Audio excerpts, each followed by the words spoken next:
ผ่านหูไปเหียแล้วก็ว่าม่วนถ้าตั้งอกตั้งใจฟังแล้วเป็นอาหารตั้งจิตตั้งใจได้อย่างดีซึ่งจะหาได้ยากเป็นอย่างยิ่งสถานีวิทยุเกิดขึ้นในบ้านเฮาเมืองเฮานับจนพอบ่ถ้วนแต่ว่าสถานีวิทยุที่จะประกาศศีลประกาศธรรมนั้นมีน้อยมีบ่นักส่วนมากจะเป็นขายสินค้าจะเป็นการประกาศอย่างอื่นและเป็นการประกาศขายวัตถุสิ่งของต่างๆจะเอาธรรมะมาออกนี้เป็นทุกข์เป็นยากบางทีต้องมีสตางค์ไปเจ้าเวลาสถานีวิทยุสถานีโทรทัศน์แต่ว่าสถานีวิทยุพระพุทธศาสนาเป็นสถานีวิทยุเสรีบ่มีการเจ้าสถานีออกอากาศด้วยพลังศรัทธาบ่มีไผคิดเอาเงินเอาทองบ่ว่าตุเจ้าตนใดมหาตนใดท่านอาจารย์องค์ใดออกโดยแรงศรัทธาแล้วปรากฏว่ามีคนฟังจำนวนน้อยอยู่ยังบ่นักหนาปาปานต่อใดเพราะฉะนั้นจึงใคร่ขอเชิญชวนมวลท่านพุทธบริษัททั้งหลาย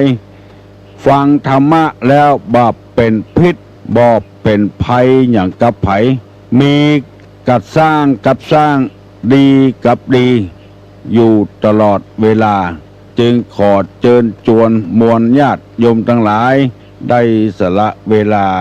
ฟังธรรมะในทางพระพุทธศาสนานอกจากบ่เป็นพิษเป็นภัยกับไผแล้วยังเป็นการสร้างสรรค์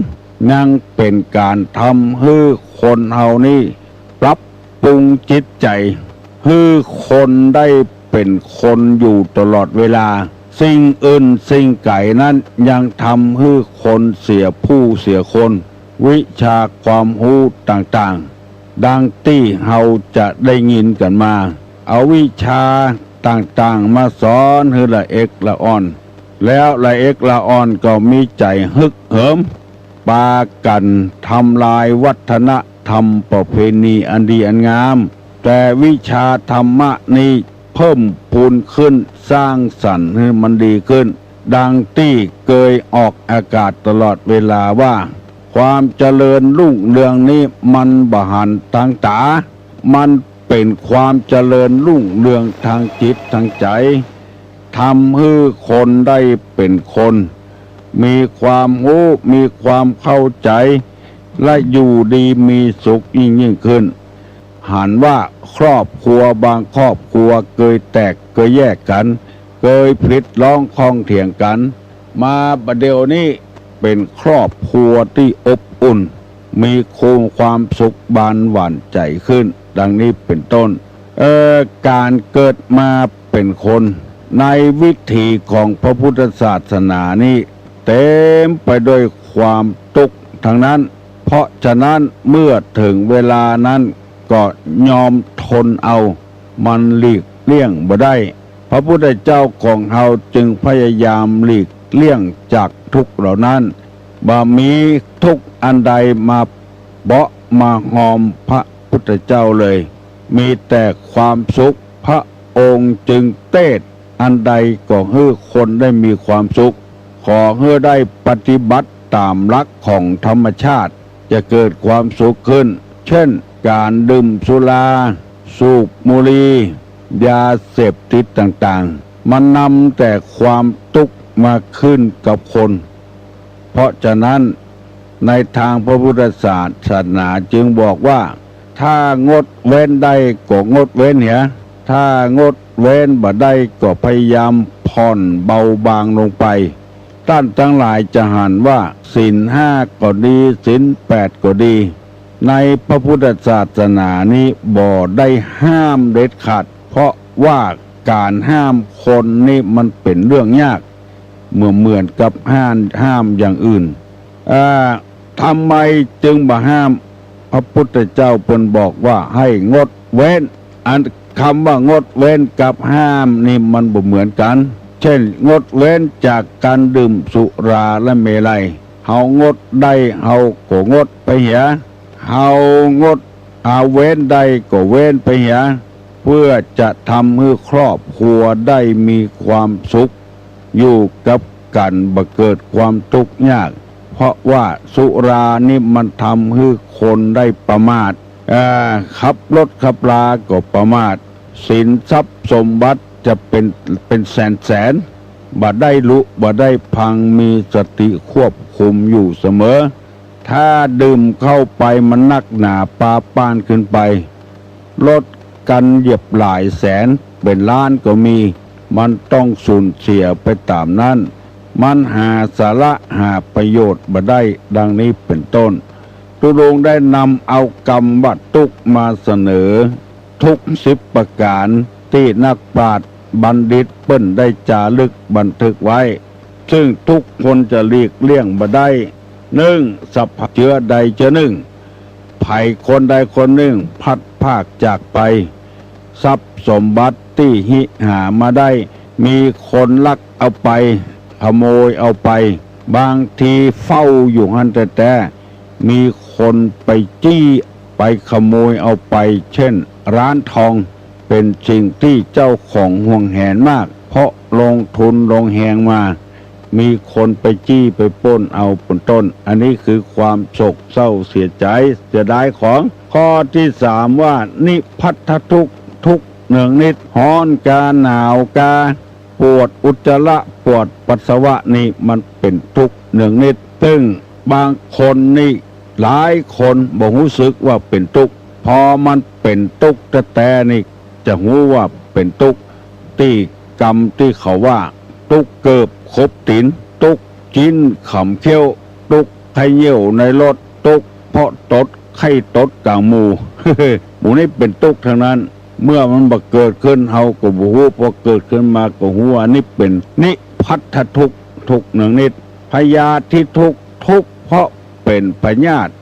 โรคาต่างๆเป็นฝีมาอากจองต้องเป็นตาหมอคอบมามองก็เป็นตาตอและหัวเมาเป็นปลมเศร้าและฝีมาอากเป็นปากบาดหลายรูเป็นบาหมูหมู่นี้เป็นพยาธิทั้งนั้นมันหลีกเลี่ยงบ่ได้สุดแล้วแต่โรคนั้นจะเข้าไปถึงไผโรคเบาหวานก็มีโรคความดันก็มีโรคไตก็มีโรคตับแข็งก็มีโรคถุงลมโป่งก็มีเจ็บหัวมัวตาสารพัดอย่าง108,900อันนี้เรียกว่าพยาธิทุกข์ทุกข์พยาธิข้อที่5สันตาปทุกข์ทุกข์เพราะความร้อนรุ่มหรือทุกข์ร้อนได้แก่ความกระวนกระวายใจต่างๆนัดไผแล้วบ่มาก็ดีอย่างก็ดีไฟกิเลส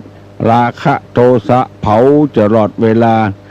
ยามเปิ้นหากินกันบ่หาเอาไปนอนยามเปิ้นนอนหลับมาค่ำมาคืนไปย่องไปเบาไปลักไปจกของเปิ้นอันนี้เรียกว่าสันตาปทุกข์ได้แก่ความกระวนกระวายกิเลสมันเผาตลอดเวลาข้อที่6วิปากกทุกข์ทุกข์เพราะคนกรรมที่ได้กระทำไว้บ่มีเมียใครได้เมียพอมีเมียแล้วคัดใจกันบ่ทุกข์บ่โล่งกันก็เกิดเป็นความทุกข์อันนี้ขอฮ้องว่ามันร้อนดุมมันเผาอยู่ตลอดเวลาและก็เป็นวิบากผลกรรมที่เราทำมาข้อที่7สหคตทุกข์ทุกข์กำกับกันเป็นเพื่อนเป็นฝูงกันเนื่องมาจากวิบูลย์ปูนผลข้อที่8อาหารระปริเยทิทุกข์ทุกข์เพราะว่าการเสาะว่าหากินบอกว่าคนบอกว่าสัตว์ฝนตกฟ้าห้องก็ต้องบุญไปจนได้จนเป็นถ้าบ่ไปก็บ่ได้กินตอนกินมาแล้วเกิดโรคภัยไข้เจ็บทำแล้วก็ข้อที่9วิวาทะมุรทุกข์มุรกะทุกข์ได้แก่มีทะเลาะวิวาทกันหัวก้านพ่องกลัวความวิตกกังวลต่างๆสารพัดอย่างสู้คดีกันรบราฆ่าฟันกันหมู่นี้เป็นต้นอันนี้มาจากการทะเลาะวิวาท วันนี้จะได้นำเอาคำว่าทุกขขันธ์คือทุกรวมยอดหมายเอาสังขารคือที่รวมของเบญจขันธ์เป็นที่มาอันนี้หมายความว่าทุกรวมยอดมันเกิดขึ้นจากคนเกิดจากขันธ์ทั้งห้าเวทนา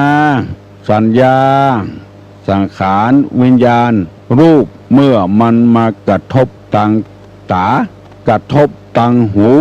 กระทบทางลิ้นกระทบทางจมูกกระทบทางร่างกายไปมีดเข้ามือพ่องไปต่ำอันต่ำนี่เลือดตกยางออกหมู่นี่แล้วมันไปรวมอยู่ที่หัวใจทั้งหมด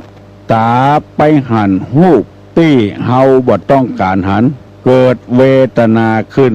ถ้าหันของดีก็เกิดความสุขเรียกว่าสุขเวทนาถ้าไปหันของที่เฮาบ่ต้องการ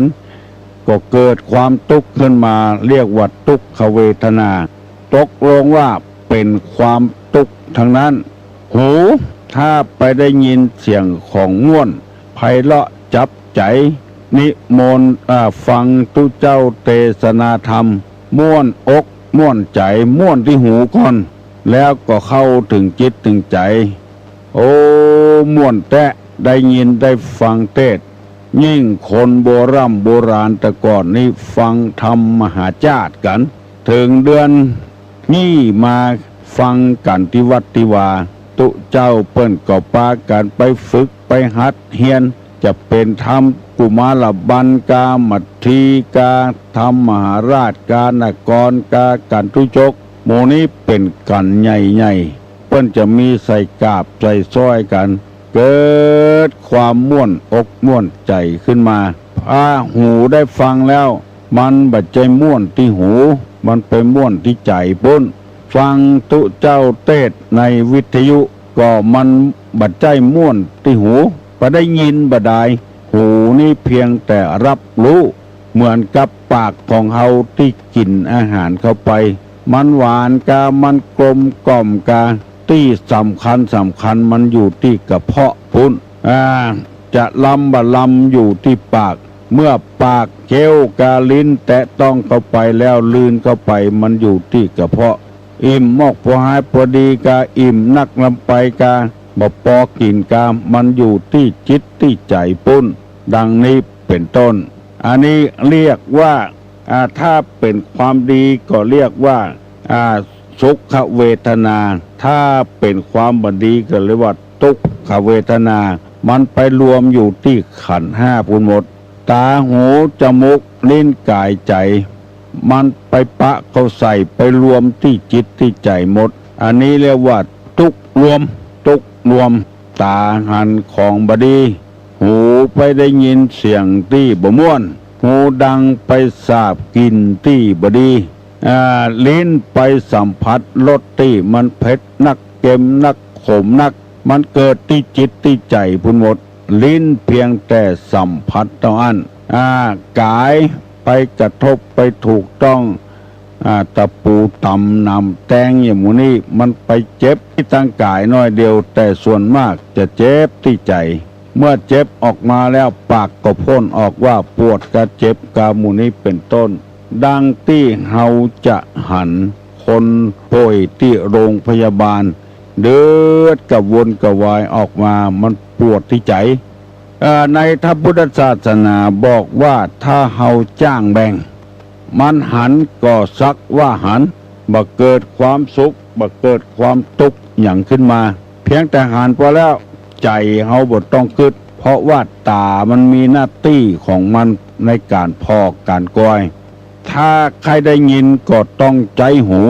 ถ้าใครหูว่ามันเหม็นกับมันหอมก็ใจที่หูดังเปิ้นแบ่งไว้เป็นขันอย่างนี้เรียกว่าทุกขขันธ์เป็นอย่างนี้สุดแล้วแต่ดวงใจของเฮาจะรับหูกาบ่รับหูอันใดที่มันดีก็รับหูเหียอันใดที่บ่ดีก็เอาขว้างเหียอย่าไปเก็บเอามาในอารมณ์ที่ต่างๆอารมณ์ที่มันบ่ดีจะไปเอามาบรรทุกเอามาบรรจุเข้าหัวใจคนเฮานี่ส่วนมาก จะได้รับข้อมูลที่บ่ถูกต้องของดีๆบ่ได้นำไปเกิดแต่ของบ่ดีมันยังบ่เกิดมาขึ้นเตื้อก็อ้างไปเหี่ยก่อนแล้ววันหน้ามันจะเป็นจะได้แถมจะเดือดร้อนเต้าใดแถมหมู่เนี่ยอ้างขึ้นมาเหี่ยก่อนแล้วก็เกิดความทุกข์ขึ้นกลัวแผ่นดินนี้จะล่มกลัวเกิดพายุไต้ฝุ่นมาปัดบ้านปัดจองปัดหอปัดเฮือนกลัวว่าลูกเกิดมาจะเป็นคนปากบิดปากเบี้ยวเป็นคนบดีบดักกับเปิ้นกลัวว่าเปิ้นจะมายึดบ้านยึดจองกลัวเปิ้นจะตัดถนนมาถูกหอถูกเฮือนกลัวพยากรณ์อันนี้เอามารวมที่จิตที่ใจหมดต่างพระพุทธศาสนาว่าขอให้ทำดีไปเหียก่อน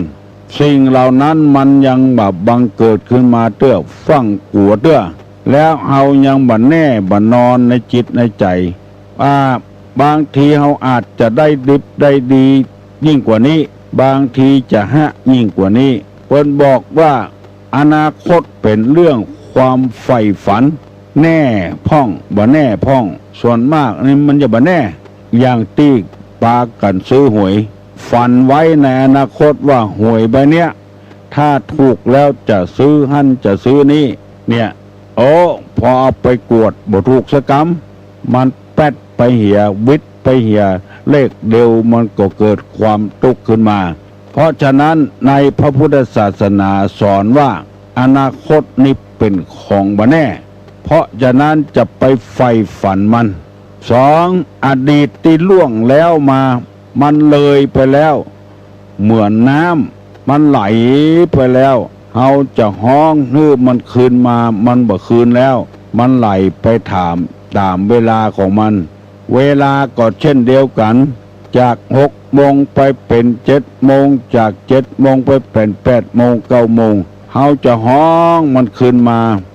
มันคืนบ่ได้แล้วเป็นหลักของธรรมชาติเพราะฉะนั้นในพุทธศาสนามีพระพุทธเจ้าเป็นเจ้าของศาสนาเจ้าของธรรมะเพิ่นบอกว่าปล่อยมันล่วงเลยไปเหียบ่ต้องเก็บมาคึดมาเล่าแล้วยังมีกรรมสุภาษิตโบราณเปิ้นว่าไว้แถมว่าตุ้มผ้าลายหมาเฮาโคนกรรมเก่าจังผิดหัวกันมันเลยไปแล้วบ่ต้องเอามาคิดแล้วถ้าเฮาบ่ได้ทำสัญญาอันอย่างจากกันเป็นมั่นเป็นเหมาะเป็นแต่เป็นว่ามันเลยไปเหี่ยสิ่งที่สำคัญที่สุดก็คือเวลาบัดเดียวเนี่ยคือปัจจุบันเนี่ยสำคัญที่สุดอยู่ที่ตัวเฮาจะให้มันดีอยู่ที่เวลาปัจจุบันนี้เฮาจะให้มันหายอยู่ที่ปัจจุบันเนี่ยถ้าเฮาทำคิดหายก็จะเป็นหายคิดดีก็เป็นดีส่วนมากนี่เปิ้นจะให้ทำดีวันเนี้ยเป็นวันสำคัญที่สุดเฮาจะไปเงียกการให้มันดีขึ้นเป็นที่เปิงอกเปิงใจของเจ้าของนายคือทำตัวให้มันดีที่สุดวันนี้ดังที่ตุลุงเคยว่าเฮาเป็นคนไข้ถ้าเฮายังมีสติควบคุมอยู่ก็ให้เตือนตลอดเวลาว่าวันเนี้ยเฮาจะเป็นคนป่วยที่ดีของหมอของพยาบาลของแพทย์เฮาจะบ่ว่าอย่างเปิ้นหมู่นี้เป็นต้นวันเนี้ยดีที่สุดมากินเหล้าบ่กินยาขับรถขับรางเอาเหี่ยวันเนี้ยจะย่างจมย่างแซมย่างการย่างงานตัดสินใจไปเลยจะย่างสิ่งที่มันบ่ดีก็ตัดสินใจไปเลยเอาเหี่ยวันเนี้ยมีคนหลายคนโทรศัพท์มาหาตุลุงว่าเวลาเนี้ยยังมีวิบากอยู่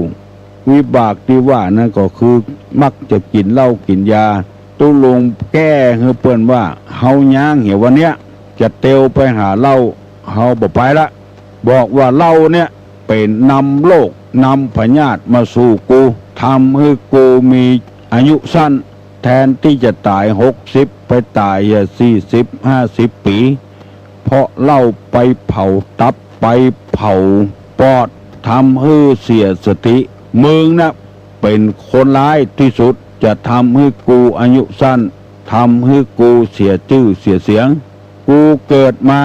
แม่กูบ่ได้เอาเหล้ามายัดปากกูเอานมของแม่มายัดปากทำให้กูใหญ่หน้ากาบานขึ้นมาเหล้าเนี่ยเป็นอันตรายที่สุดเฮาว่าเฮอมันติ๊กว่าเข้าเมินไปมันก็สามารถย้างเหล้าได้อันเนี้ยมีวิธีที่จะแก้ไขไปกินน้ำมูกน้ำมนต์อะไรอย่างที่ไหนไปยาที่ไหนมันตึงถ้าใจเฮายังสู้อยู่เวลานั้นมันตึงเอาอยู่ติ๊กถือว่ามันเป็นของดีของงามในศาสนาบอกว่าปัจจุบันเนี้ยเวลาเนี้ยดีที่สุดแล้วจะอาบน้ำ เอาถ้ามันอยู่บึดก่อนกำเดียวก่อนเอาเข้ามาเดึกมาเลยบ่ได้อาบน้ำสักกำเพราะว่าไปถ้าวันหน้าอนาคตมันของบ่แน่บ่เดียวเนี้ยจะอาบละลุกไปอาบเพียเฮาสามารถชนะมันจนได้จนเป็นเปาะออกแม่ออกยกมือขึ้นไหวตัวลงจะปั่นปอนแล้วเนออายุวัฒโกขอให้มีอายุมันยืนยาวธนวัฒโกขอให้มีทรัพย์สมบัติวัฒนาถาวรบ่ฮือได้เดือดร้อนกับทรัพย์สมบัติพัฒนาเจริญรุ่งเรืองไปเลยสุขวัฒโกให้มีความสุขกายสุขใจโกศิริวัฒโกให้มีศิริคือความงามความเจริญรุ่งเรืองบ่ฮือไผดูแคลนให้มีผิวพรรณเจริญรุ่งเรืองอายุวัฒโกธนวัฒโกศิริวัฒโกญัสสวัฒโกพละวัฒโกสุขวัฒโกหตุสปปาตุกะโลกาปัญญาเวลาสุกาจันตุจุปตวาเนกาอันตรัญญาปิวินาสันตุจติจสาใจญะสิทธิตนังลาพังโสถีปะกัญญังสุขังพลังสิริอายุจวันโนจะโภกังวุติจยะสวาสตาวาสาจะอายุจจีวสิทธิภวันตุเตสัพปีติโยวัจจันตุสัพพะโลโกวินาศสันตุมาเตภวะตวนตะลาโยสุขีติคาโยโกภวะอภิวาตานาสีริสนิจังวุธาปจายโนจัตตาโลธรรมาวัฏันติอายุวันโนสุขังปลัง